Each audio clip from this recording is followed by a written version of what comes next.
walks out, picks up the newspaper, and waves to the kid. The screen blacks out and the tagline comes in bold white letters. Asimo. Soon, this will be your help. And I'm bugging, right? Because no one seems to be bothered by this. No yelling, no screaming, no fires are broken out, just Asimo, the white helper robot. And I yell at my TV, what's wrong with you guys? Don't you know these robots are trying to kill you? And I know I sound crazy. But I think back to 1984 when the scariest shit I ever saw was a robot limping after Sarah Connor in that movie, The Terminator. And it seems like every other movie I grew up with involved a robot going crazy and killing somebody. We go to outer space and a friendly onboard robot goes crazy and kills everyone on board, or we join the police force. And a new partner happens to be this prototype robot, but he too loses control and kills the police chief. No matter where it took place, the robots always went crazy and killed somebody.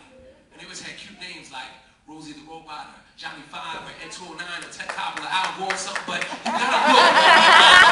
This is a total conspiracy I'm talking about. Red pill, blue pill stuff. And maybe I missed a white rabbit in the commercial, but I'm pretty sure if I saw that commercial again, it'll be there too. But what about those electric cars? It's say it's convenience, right? Those EV cars are really evil cars. Ticking time bomb just waiting to happen. I can see it now. I'm away home from grandma's on Thanksgiving when things start to get a little strange. First, my door's locked. Then the windows roll up, trap me inside. Then the computer in the dashboard begins to take control of the wheel, swerving in and out of traffic. Then the air conditioning turns on full blast, sending sub-zero air shots into the car, turning the inside of my car into a frozen tundra. Leaving me to race against time to reprogram a dashboard's computer profile being completely incapacitated by the hypothermic shock, which is beginning to set in. And my radio blast, shebang, shebang, oh! We drive back to that beautiful White House in the suburbs with that white helper robot, Asimo, sitting at the front door, ushering me inside with that stoic grin on his face, only to torture me further by holding me in front of a microwave for 4 hours with 2 cell phones taped to each temple, sending cancer signals into my brain, leaving me brain dead, and using my spare body parts to turn me into one of those nice white helper robots. Only I'll be a black helper robot. You make the black ones do the most shit, right? Real answer to the world, but that is not my point. My point is this. These robots are not our friendly helpers, and Honda should not be trying to sell them to us like they're dishwashers. These robots are evil machines in line to become their own axis of evil. And you can laugh if you want to, but mark my words, the robots are coming. You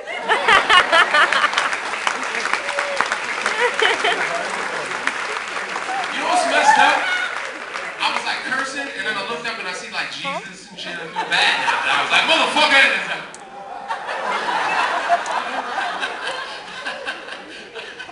Alright, so I'm gonna do a couple more of me out of here. That shit is like so, you know what I'm saying? Alright, so I'm gonna tell you a little quick story about my daughter. And I'm gonna get into this piece. Any parents? I saw a couple pregnant. I have 2 children. I have a 6-year-old daughter and a 19-month-old son. And I love my family more than anything in the world. And I make sure I always let people know that, because we see too many fucked up images of black fathers, and it's kind of messed up. We don't see any people talking some good shit. And my daughter, right? No, you have to clap because I beat them. I beat them.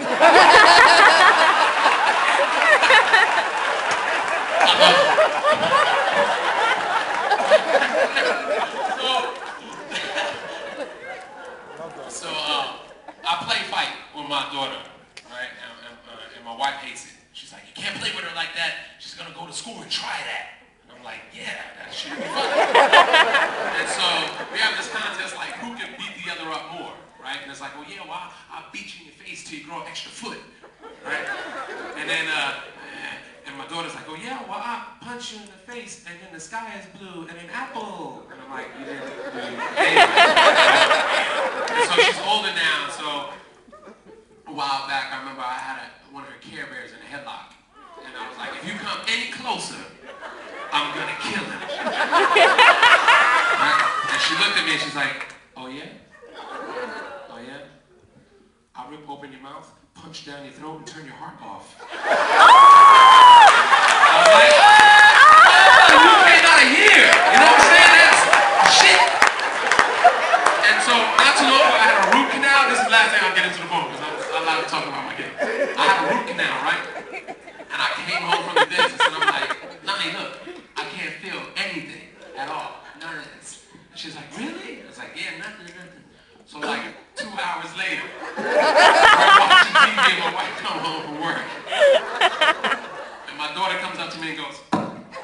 turns to my wife and goes, he can't even feel it. But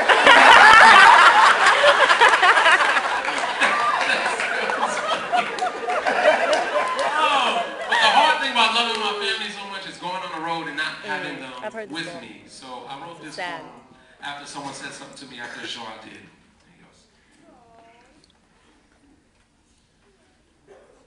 I did this show last Father's Day. When I got off stage, this guy came over to me and told me I reminded him of God. And I told him the only thing perfect about me is my family.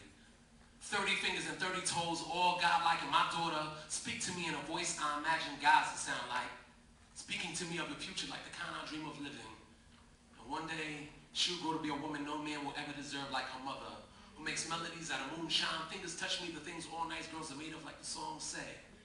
And our son will someday grow to be something more amazing than we ever imagined, like a mustard seed moving mountains like a grain of sand, and together they will conquer the world. And all I could say was, I was witness to it, and I couldn't be more clever. Believe me, I tried. But this ain't about poetry or sounding prolific. It's about a black man's pride in the world trying to make things harder than they already are for him. Trying to find beauty in the ugliness of it all. And I could be worried if that's what it takes to make it more plain for you, but I don't want to do that. Because I want you to believe in fantasy and fairy tales. Because in the end, all everything is an idea. Grew from a spark that grew out of the darkness of one's imagination. We are all trying to escape that darkness or nothingness and that never-ending story called the human condition. And you'll never hear me say, I'm only human. Because saying it like that can make it sound like a bad thing. And I'm not a mistake. I'm a descendant of shackles locked around the wrist for forsaken people, reborn in the verse of a lonely poet. And life as a poet is harder than it looks. Road trips make my babysitter see my babies more than I do, and it's hard, right?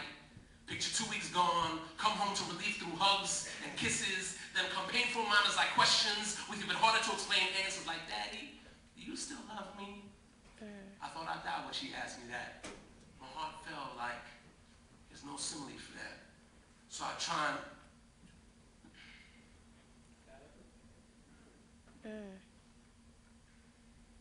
Sorry.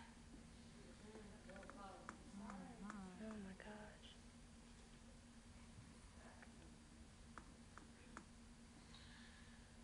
And there's no metaphor for that. So I try and keep composure and explain to her everything she needs to hear, to let her know her daddy will always be here, and tears form under eyelashes, pregnant with guilt. And she says, Daddy, don't cry, and hugs me and rubs my head. And I break down later in areas of the house I keep my secrets in. Even later, I whisper things to them all in their sleep. I only wish I had the courage to tell them when they're awake. And that's what makes this stage so safe. The comfort of a fourth wall in a three-dimensional world, all the trappings I could ask for, and not one of them is good for me. See, I sacrifice every time I step to the mic, so you tell me if what I'm saying is worth me missing my family for. Sorry